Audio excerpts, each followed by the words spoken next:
नमस्कार, मी राहुल कुलकर्णी आणि एबीपी माझामध्ये महाराष्ट्रातल्या जगभरातल्या सर्व प्रेक्षकांचं स्वागत आहे. डॉक्टर महेश कात्रे आपल्या बरोबर इंग्लंडमधून आहेत. डॉक्टर साहेब, तुम्ही बालरोग तज्ञ आहात. तुमचं एबीपी माझामध्ये स्वागत आहे. तुम्ही इंग्लंडमधली एक महत्वाची बालरोग तज्ञांची जी समिती आहे त्याचे तुम्ही सदस्य आहात.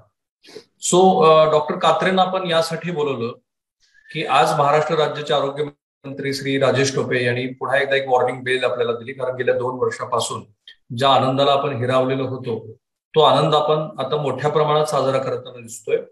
म्हणजे दिवाळी आपण कोरोनाचे जे निर्बंध होते आपल्यावरती ते आता कुठेतरी बाजूला सारून आणि बरेच जण तर मास्क आणि ते जे सोशल डिस्टन्सिंगचे नियम होते ते सगळे बाजूला सारून आपण तो आनंद साजरा करत असताना राजेश टोपे यांनी असं म्हटलं की आज डॉक्टर कात्रे ज्या इंग्लंडमध्ये बसलेले आहेत तो देश आणि युरोपियन राष्ट्र इथे जो कोरोनाचा पुन्हा प्रादुर्भाव वाढताना दिसतोय ते पाहता आपल्याला काळजी करावी लागेल.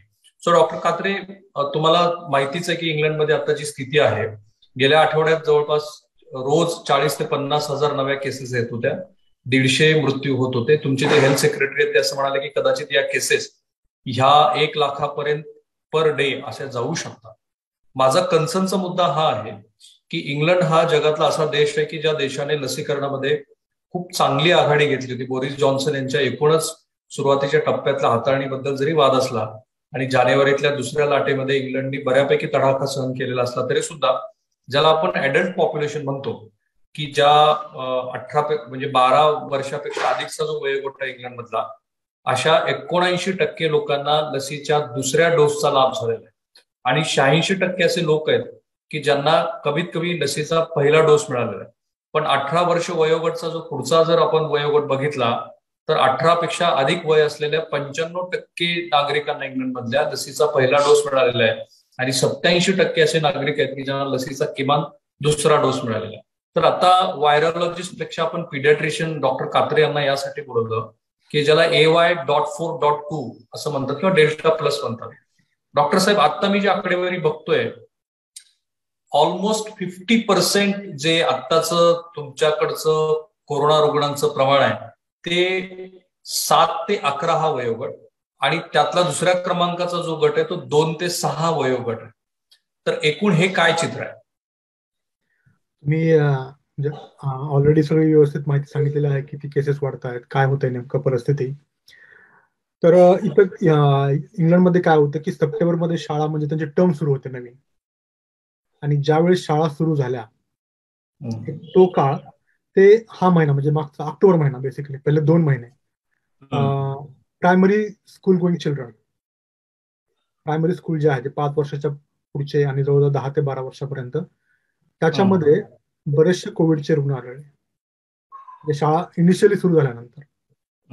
आणि त्यासोबत कसं इथं फ्लूचं पण प्रमाण जास्त वाढतं ह्याच म्हणजे विंटर पिरियड असल्यामुळे, आणि ते डिफरन्शिएट करणं थोडंसं अवघड होऊन बसतं की हे फ्लू आहे की कोविड आहे.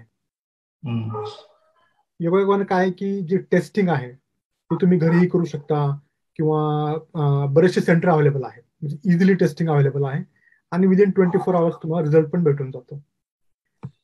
त्याच्या पूर्वी थोडंसं आपण जाऊया. तर जे काही निर्बंध आहेत म्हणजे तुमचे सोशल डिस्टन्सिंग असतील किंवा मास्क असेल पब्लिक प्लेसमध्ये, ते निर्बंध सध्या इंग्लंडमध्ये नाही आहेत. जे तुम्ही बेसिकली सुपर मार्केट असेल किंवा कुठेही तुम्ही विदाउट मास्क जाऊ शकता आणि सोशल डिस्टन्सची पण गरज नाहीये. तर तो जो पिरियड होता त्याच्यामुळे आपल्याकडे इतकं म्हणजे स्पेसिफिकली मागच्या 2 आठवड्याचा तुम्ही महिन्यातला बघितला आलेख तर केसेस वाढतायत आणि तुम्ही सांगितल्याप्रमाणे ऍडमिशन पण वाढत आहेत. तर कशाचं इंडिकेशन आहे? त्याच्यामध्ये तेच आहे की बरेचसे जे इथले एक्सपर्ट आहेत लोक, म्हणजे बरेच सिनियर क्लिनिशियन असतील किंवा सिनियर लहान मुलांचे तज्ञ असतील, त्यांचं थोडंसं कॉन्ट्रडिक्शन असं आहे की ते म्हणतात की तुम्ही ऍटलिस्ट फेस मास्क म्हणा किंवा सोशल डिस्टन्सिंग हे निर्बंध जे आहेत ते पूर्णपणे शिथिल करू नका. आता म्हणजे तुम्हाला बिझनेस वाढवायचा आहे किंवा इकॉनॉमी पुढे जायची आहे त्या सगळ्या गोष्टी ठीक आहेत, पण ह्या गोष्टी तुम्ही थोडंसं केअरफुल राहून पण करू शकता. म्हणजे त्यासाठी पूर्ण एकदमच सगळंच बंद करायची गरज नव्हती, एक असं म्हणजे सायंटिफिक जे लोक आहेत त्यांचं म्हणणं आहे. पण डॉक्टर साहेब, गतवर्षीची किंवा दुसऱ्या लाटेची जर आता तुलना केली तरी जरी नंबर ऑफ पेशंट्स वाढत असले तरी हॉस्पिटलायझेशन कमी आहे आणि डेथ पण कमी आहे, मृत्यूचं प्रमाण पण कमी आहे. Yes yes, I mean I completely agree with you on that. आता बेसिकली तर बूस्टर डोस पण सुरू केलाय. म्हणजे मी स्वतःला आत्ताच 2 आठवड्यापूर्वी कोविडचा बूस्टर डोस पण घेतलेला आहे आणि फ्लू वॅक्सिन पण घेतलेला आहे. म्हणजे सायमल्टेनियसली तर 2 गोष्टी सुरू आहेत सध्या. बूस्टर जो आहे तो मेनली म्हणतात ना की वल्नरेबल पॉप्युलेशन, म्हणजे 60 किंवा 65च्या पुढचे किंवा ज्यांना काही आजार आहेत त्यांना बूस्टर डोस देणं सुरू आहे. तो एक फॅक्टर आहे की ज्यामुळं हॉस्पिटल ऍडमिशन जे आहेत किंवा डेथ रेट जो आहे तो बऱ्यापैकी कमी आहे. पण मग याचा अर्थ की वॅक्सिन वर्क करते. नक्कीच. वॅक्सिन तर हा एकच पर्याय आहे सध्या तरी. म्हणजे ह्या सिच्युएशन मधून बाहेर पडायचं असेल तर वॅक्सिन तर मेन आहेच आहे, पण सोबत थोडंसं केअरफुल राहायला पण पाहिजे असं वाटतं मला. मला जर तुमच्याकडनं आणखी थोडं तपशिलात समजून घ्यायचं की जवळपास जो 7 ते 11 हा जो वयोगट आहे किंवा 2 ते 6 हा जो वयोगट आहे, याचं जे आत्ताचं कोविड त्या वयोगटामध्ये, कारण आपल्याकडे पण आता पुन्हा 10-11 तारखेपासून बहुतेक सगळ्याच शाळा महाराष्ट्रातून सुरू होतील असं दिसतंय. ऑलरेडी 8वी पासूनच्या पुढच्या शाळा सुरू झाल्याच होत्या माझ्याकडे. सो आता हा जो तुमच्याकडचा ज्याला पिडियाट्रिक किंवा बाल जो 0 ते 16 हा वयोगट आहे त्यांच्यामध्ये जो कोविड आढळतोय त्याचं स्वरूप काय? त्याचं स्वरूप हे ऍक्च्युली खूप माइल्ड आहे. म्हणजे त्याच्यामध्ये सिरियसनेस किंवा ते पेशंट म्हणजे लहान मुलं जे आहेत हॉस्पिटल ऍडमिशन आहे, पण जर तुम्ही अडल्ट पॉप्युलेशन जर कम्पेअर केलं तर ते फार फार नगण्य आहे. मेनली त्यांचे सिमटम कसे आहेत की टेम्परेचर म्हणा, थोडंसं म्हणजे सर्दी खोकला आपल्याकडे कसं होतो त्या टाईपच सिमटम आहेत, मॅक्सिमम तसेच आहेत. राईट, पण त्यांच्यामध्ये सेव्हिरिटी कमी आहे. हा, सिव्हिरिटी फार कमी आहे त्यांच्यामध्ये. आणि मृत्यूदर ऑब्विसली मृत्यूदर तर मी तर म्हणेन की एकदम नगण्यच आहे. म्हणजे मागच्या वर्षभरामध्ये आमचं जे हॉस्पिटल आहे लेस्करमध्ये ते टर्शरी केअर सेंटर आहे आणि तिथं पिडियाट्रिक आयसीयू पण आहे सेंटर. हार्डली मी एखादा दुसरा किंवा असं काहीतरी पाहिला असेल मृत्यू, ते पण ज्या मुलामध्ये समजा अंडरलाईन काहीतरी प्रॉब्लेम्स आहेत तशा मुलांमध्ये जास्त आहे. जे एकदम हेल्दी मुलं आहेत किंवा ज्यांना अंडरलाईन काहीच प्रॉब्लेम नाही आहे त्यांच्यामध्ये हे सरळ साधे आपले सर्दी खोकल्याचे सिमटम असतात. त्यामुळे जास्त काही घाबरून जाण्याचं कारण नाही त्याच्यामध्ये. ऑब्व्हियसली थोडंसं फक्त बघायचं की बाबा ताप किती आहे, काय आहे, त्याचे सिमटम कसे होत आहेत. पण मॅक्सिमम मुलांमध्ये काही दिवसांनी ते हे होऊन जातं, म्हणजे व्यवस्थित होऊन जातं. मी 2 रिपोर्ट्स वाचले, एक बीबीसीचा वाचला आणि दुसरा टेलिग्राफचा वाचला. मला 2 त्यातले थोडेसे चर्चा करावी असे मुद्दे दिसले. एक म्हणजे आता जे रुग्ण आढळत आहेत त्याच्यामध्ये लॉंग कोविडचं प्रमाण थोडंसं जास्त आहे असं त्याच्यात मेन्शन केलंय. आणि AY.4.2 हा जो किंवा डेल्टा प्लस याच्याबद्दल पण तिथे जरी तो आणखी WHO कन्सर्नच्या कॅटेगरीमध्ये ठेवलेला नसला तरी इंटरेस्टच्याच कॅटेगरीमध्ये आणखी तो आहे. ह्याबद्दल तुमचं काय मत आहे या 2 मुद्द्याबद्दल? लॉंग कोविडचं कसं आहे, तुम्ही एकदम चांगला मुद्दा म्हटलाय तो. आपण आतापर्यंत जे अॅक्यूट म्हणतो की बाबा अॅक्यूट प्रेझेंटेशन, कोविड झाला आणि आपण हॉस्पिटलमध्ये जाऊन ऍडमिट झालो, ठीक आहे, तोपर्यंत ते 1 आठवडा लागेल, 2 आठवडे लागतील, महिना लागेल, सगळं व्यवस्थित होईल. पण त्याच्यानंतरची जी लक्षणं आहेत किंवा लॉंग कोविड जो म्हणतो आपण, त्याच्यामध्ये आपण आणखीन जास्त म्हणजे ऍटलिस्ट आपल्या एरियामध्ये किंवा इंडियामध्ये त्याच्यावर आपण जास्त फोकस केलेला नाहीये. पण तो म्हणजे ते म्हणतात ना की तुम्हाला एक फटीक जाणून येणे नेहमी, किंवा परमनंटली काहीतरी समजा चेस्टचे प्रॉब्लेम येणे किंवा एनी प्रॉब्लेम, तर त्याचे रुग्ण आम्ही खूप जास्त बघतोय आता. कारण ऑब्व्हियस आहे, आता म्हणजे 2 वर्ष झाले आपल्याला कोविड आहे आपल्याकडे. आता त्याचे हळूहळू त्याच्या जे गोष्टी आहेत लॉंग कोविड म्हणा किंवा पोस्ट कोविड कॉम्प्लिकेशन्स ते आता आपण जास्त पाहतोय. ते पेशंट कसं मग की ते रिकरंट पेशंट असतात की मला थकवा जाणवतोय किंवा मला मला कफ जात नाहीये आणि ते म्हणजे 5-6 महिन्यापर्यंत सुद्धा राहू शकतो लॉंग कोविड सिमटम्स. आणि त्याची लांब म्हणजे खूप मोठी लिस्ट आहे. त्याच्यामध्ये हेच आहे की त्याच्यामध्ये तुम्हाला ऍडमिशन होईल, म्हणजे ऍडमिट करायची गरज नाहीये, म्हणजे तुमची रुटीन लाईफ सुरू राहते. पण बाकीचे म्हणजे अंगदुखी म्हणा ह्या गोष्टी तुम्हाला येऊ शकतात. आणि डेल्टा प्लस तुम्ही जे म्हणताय की WHO आणखी त्याला म्हणजे सिव्हिअर कॅटेगरी टाकलेलं नाहीये. पण जे व्हॅरियंट जे आहेत ना त्याच्यामध्ये कसं आहे की प्रत्येक कंट्रीमध्ये काही स्पेसिफिक व्हॅरियंट्स आहेत ज्याचे केसेस फार वाढत आहेत. म्हणजे आता इथं आहे डेल्टा प्लस म्हणा, किंवा मग आता म्हणजे लेस्टर आमच्या एरियामध्ये लहान मुलामध्ये जे कोविडचे पेशंट आढळत आहेत त्याच्यामध्ये डेल्टा प्लस व्हेरियंटचं प्रमाण जास्त आहे. पण ओके. हा दुसरा रिजन असेल तिथं थोडंसं कमी प्रमाण, म्हणजे ते रिजन टू रिजन व्हॅरी पण करतं. पण आय अग्री की त्याचे पेशंट वाढत आहेत म्हणजे सध्या. तुमचा सेरो सर्वे बघितला, आपल्याकडे पण आता हल्ली सेरो सर्वे बद्दल बऱ्यापैकी अवेअरनेस आलेला आहे, विशेषतः मुंबईमधला, दिल्लीतला ज्यावेळेला सेरो सर्वे आला 3रा-4था, त्यात असं लक्षात आलं की आपल्याकडे पिडियाट्रिक ग्रुपमध्ये सुद्धा अँटीबॉडीज आढळून आले. तुमच्याकडे 93% इंग्लंड मधल्या पॉप्युलेशन मध्ये अँटीबॉडीज आढळून आले. सो तो एक भाग की 93% अँटीबॉडीज असलेला देश, प्लस की ज्या देशामध्ये ऍडल्ट पॉप्युलेशन मध्ये अबाव 80% वॅक्सिनेशन झालेलं आहे, तरी सुद्धा ह्या केसेस वाढत आहेत. सो याच्याकडे आपण कसं बघायचं? Is it concerning point or still we need to ignore की जे चाललंय ते ठीक आहे, आता जे आहे ते असंच राहणार आहे? नाही, मला वाटतं हे कन्सर्निंग पॉइंट आहे. आपण याच्याकडे थोडंसं सिरियसली पाहिलं पाहिजे. कारण युकेची वॅक्सिनेशनची जी स्ट्रॅटेजी आहे ते हिस्टॉरिकलीच म्हणजे ती म्हणजे व्यवस्थित प्लॅन केलेली आहे. म्हणजे कोविड तर वॅक्सिन आहेच, पण फ्लू वॅक्सिनेशन हे आताचं नाही आहे. म्हणजे ही तो वर्षानुवर्ष फ्लू वॅक्सिनेशन विंटरमध्ये देतातच ते. आणि बाकीचे पण काय वॅक्सिन असतील तर ते व्यवस्थित त्यांनी ऑर्गनाइज त्यांची सिस्टीम आहे वॅक्सिनेशनची. आणि आपण पाहतोय की 80% पर्यंत फर्स्ट झालेला आहे. इव्हन बूस्टर सुद्धा मला वाटते काही ठराविक देश आहेत त्याच्यामध्ये युके असा आहे की बूस्टर वॅक्सिनेशन पण खूप मोठ्या प्रमाणात झालेलं आहे आता. तर एवढे होऊन सुद्धा कोविडचे केसेस वाढत आहेत, याचा अर्थ आपल्याकडे आपण ह्या गोष्टीकडे थोडं सिरियसली पाहिलं पाहिजे. म्हणजे आपण ह्या भ्रमात राहता कामा नये की कोविड गेलेला आहे. ठीक आहे. तुमची जी प्राईम हेल्थ बॉडी आहे त्यांनी सरकारला असं सांगितलं, सजेस्ट केलं की जो सोशल डिस्टन्सिंग आणि मास्कचे जे तुम्ही नॉर्म्स आता यूज केलेले आहेत ते पुन्हा एकदा त्याच्यावरती रिस्ट्रिक्शन्स आणा किंवा ती बंधनं घाला. परंतु सरकार किंवा तुमचे जे हेल्थ सेक्रेटरी आहेत ते काही फार सकारात्मक आहेत असं दिसत नाही.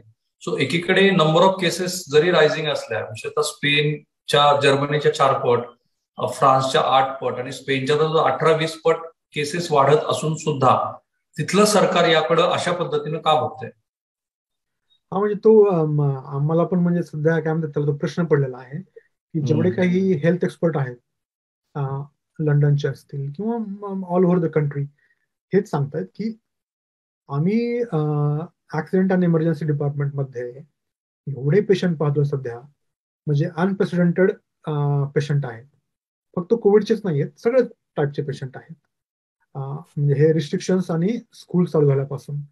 आणि म्हणजे सरकारला लोक हेच सांगतायत की ऍटलिस्ट हे जे मिनिमम बेसिक गोष्टी आहेत, तुमचं सोशल डिस्टन्सिंग असेल आणि face mask in at least in close spaces. म्हणजे तुम्ही सुपर मार्केटमध्ये जाताय, सिनेमा हॉलमध्ये जाताय, रेस्टॉरंटमध्ये जाताय, ऍटलिस्ट अशा ठिकाणी तरी तुम्ही ते थोडंसं कंपल्सरी करा. पण मला वाटतं की ह्याच्यामध्ये सरकारचं धोरण बहुतेक ते बिझनेस किंवा इकॉनॉमी पुढे नेण्यासाठी आणि एक पॉझिटिव्ह एन्व्हायरमेंट तयार करण्यासाठी ते एक धोरण असू शकतं. पण त्याच्या मागे त्यांचं रिझनिंग काय आहे ते मला पण म्हणजे समजत नाहीये. ठीक. डॉक्टर साहेब, शेवटचा प्रश्न. महाराष्ट्रामध्ये आता शाळा पुन्हा सगळ्या सुरू होत आहेत.